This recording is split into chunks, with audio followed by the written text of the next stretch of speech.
Chapter 62. The Saints' Reward.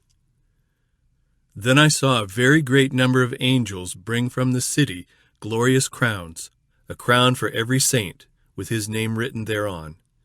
As Jesus called for the crowns, angels presented them to him, and with his own right hand the lovely Jesus placed the crowns on the heads of the saints.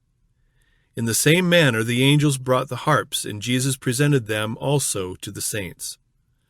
The commanding angels first struck the note, and then every voice was raised in grateful happy praise, and every hand skillfully swept over the strings of the harp, sending forth melodious music in rich and perfect strains.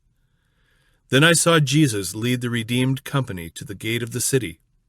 He laid hold of the gate and swung it back on its glittering hinges and bade the nations that had kept the truth enter in. Within the city there was everything to feast the eye. Rich glory they beheld everywhere.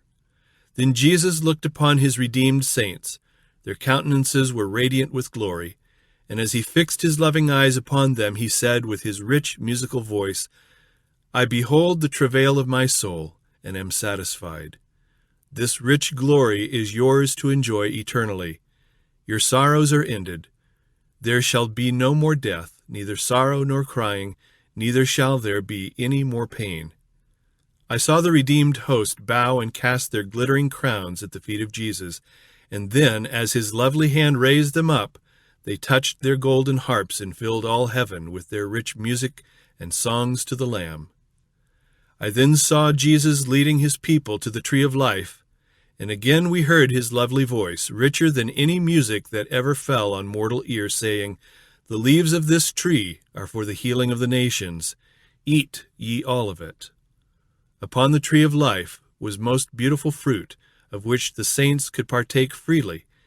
In the city was a most glorious throne, from which proceeded a pure river of water of life, clear as crystal. On each side of this river was the tree of life, and on the banks of the river were other beautiful trees bearing fruit which was good for food. Language is altogether too feeble to attempt a description of heaven. As the scene rises before me, I am lost in amazement. Carried away with the surpassing splendor and excellent glory, I lay down the pen and exclaim, Oh, what love, what wondrous love! The most exalted language fails to describe the glory of heaven or the matchless depths of a Savior's love.